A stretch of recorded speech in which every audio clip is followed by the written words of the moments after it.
Question number 5 देखते हैं। कारण सहित इसका कारण बताना है कि ये फलन जो है प्रतिलोम है या नहीं है। ठीक है, क्या निम्न फलन जो है प्रतिलोम है या नहीं है? नहीं है तो क्यों नहीं है, कारण बताना है। तो इसमें 3 क्वेश्चन दिया गया है। तो सबसे पहले पहला क्वेश्चन देखते हैं। एफ जो है हमारा फंक्शन, इसमें से इसमें, यानी कि ये हमारा डोमेन हो गया, ये कोड डोमेन हो गया। ठीक है, प्रांत ये सप्रांत है। ठीक है, तो यहाँ पर प्रांत 1 2 3 4 और यहाँ पर जो है हमारा सप्रांत 10 दिया हुआ। ठीक है, इसमें से ये फलन इसमें दिया गया है, फलन हमारा जो है इससे इसमें है।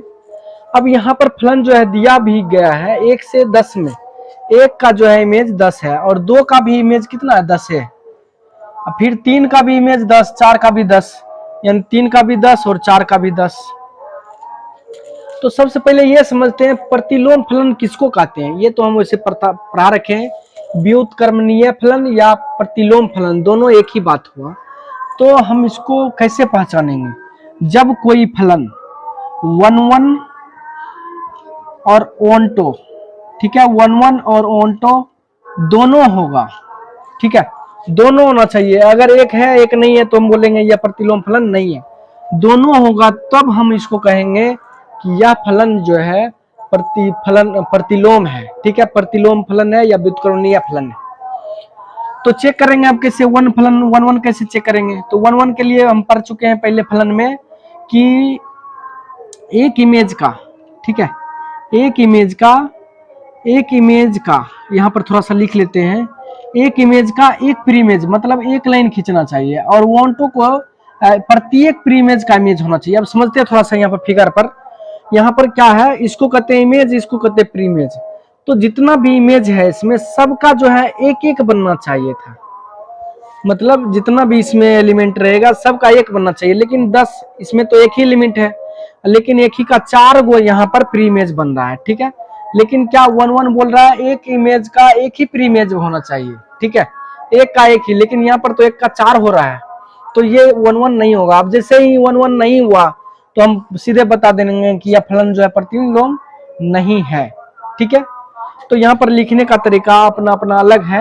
यहाँ पर ऐसा लिख सकते हैं, चूंकि एक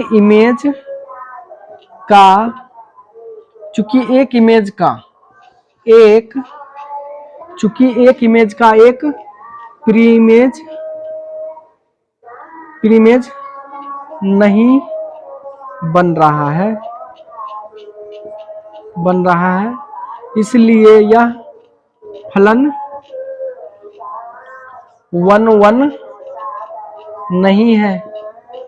जब 1 नहीं है तो यह फलन जो है इस फलन का प्रतिलोम भी नहीं होगा। तो अतः लिखेंगे यहाँ पर, अतः यह फलन प्रतिलोम फलन नहीं है, यह फलन प्रतिलोम फलन नहीं है। ठीक है, ये तो समझ गए हम। अब दूसरा क्वेश्चन समझते हैं। ठीक है, दूसरा क्वेश्चन समझते हैं यहाँ पर। तो एक जी हमारा फलन दिया हुआ है, एक जी फलन दिया हुआ है जिसका जो है प्रांत है 5 6 7 8 और सप्रांत 1 2 3 4। अब यहाँ पर जी का जो है संबंध दिया हुआ जो है 5 को 4 से मिलाया और 6 को 3 से मिलाते हैं और 7 को 4 से मिलाए और 8 को 2 से, ठीक है, 8 को 2 से मिलाए। ठीक है जी, ऐसा हमारा जो है दिया गया है एक फलन जिसका नाम जी है। ठीक है, अब इसको चेक करना 1 है कि नहीं और 1 है कि नहीं। अब 1 है कि नहीं है, 1 होने के लिए जितना भी इमेज है, कोई जितना भी इसमें इमेज है सबका एक एक बनना चाहिए। तो 3 का तो एक बन रहा है 6, 2 का एक बन रहा है 8, लेकिन 4 का तो नहीं बन रहा है, 4 का 2 बन रहा है, एक 7 में है एक 5 में है।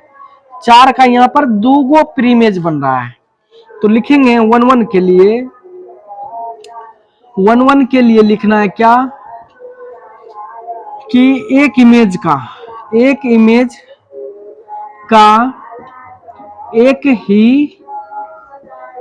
ही प्रीमेज होना चाहिए। ठीक है, लिख लेना है एक इमेज का एक ही प्री इमेज होना चाहिए, लेकिन यहाँ पर एक इमेज का एक से ज्यादा प्री इमेज बन रहा है, लेकिन यहाँ एक इमेज का एक से ज्यादा प्री इमेज बन रहा है, इसलिए यह फलन 1 1 नहीं है। जब यह फलन 1 1 नहीं है तो हम बोल देंगे यह फलन प्रतिलोम भी नहीं है, क्योंकि प्रतिलोम तभी होगा जब 1 1 और 1 2 दोनों होगा। ठीक है, यहाँ 1 1 ही नहीं हुआ तो 1 2 क्या चेक करेंगे, 1 2 छोड़ देना है, 1 2 तो बाद का बात है, पहले 1 1 चेक करेंगे। पहले 1 1 जब नहीं हो गया तो हम बोल देंगे सीधा यह फलन जो है प्रतिलोम नहीं है। 2 नंबर भी देख लिए। अब उसके बाद हम देखते हैं 3 नंबर। चलो 3 नंबर इधर देख लेते हैं। h एक फंक्शन दिया हुआ है हमारा, तो दो फलन हम दो सेट ले लिए। सेट हमारा दिया हुआ यहाँ पर, प्रांत दिया हुआ है कितना, 2 3 4 5, और एक दूसरा सप्रांत है 7 9 11 13। ये इस फलन का नाम है h। ठीक है, अब यहाँ पर जो है h दिया हुआ परिभाषित किया गया है 2 को 7 से, और 3 को 9 से, फिर 4 को 11 से, और 5 को 13 से।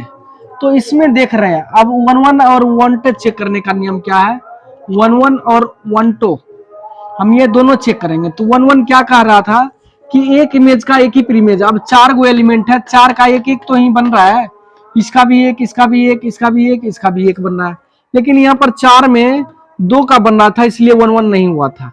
लेकिन यहाँ पर सबका एक ही प्री इमेज बन रहा है, हर एक इमेज का एक एक प्री इमेज बन रहा है, इसलिए यह फलन हम लिख देना है उस तरह से, यह फलन 1 1 फलन है। ठीक है, इसको समझ गए। अब यहाँ पर फिर तीसरा देखना है, दूसरा देखना है ओंटो। तो ओंटो क्या कहता है, ओंटो का परिभाषित हम पहले पढ़ चुके हैं, इसलिए यहाँ पर ज्यादा नहीं लिख रहे हैं। ओंटो क्या कर रहा है कि इसमें जितना भी इमेज है 7 9 11 13, ठीक है, जितना भी इमेज है सबका प्री इमेज होना चाहिए, भले 2 2 हो चाहे 3 3 हो चाहे 1 1 हो, उससे इसको ओंटो का कोई मतलब नहीं है। लेकिन 1 1 कर रहा है कि इसमें बच जाए, वो उससे कोई मतलब नहीं है, एक एक बनना चाहिए। ये बोल रहा है कि एक बने चाहे 2 बने, उससे हमको कोई मतलब नहीं, लेकिन सबका बनना चाहिए। तो सबका तो बन रहा है 7 9 11, 4 गो एलिमेंट है, चारों का प्री इमेज बन रहा है, तो इसलिए हम लिखेंगे यह फलन ओंटो भी है। ठीक है, जब 1 1 और 1 2 दोनों हो गया तो हम बोल देंगे अतः यह फलन जो है प्रतिलोम फलन है, अतः यह फलन प्रतिलोम फलन भी है।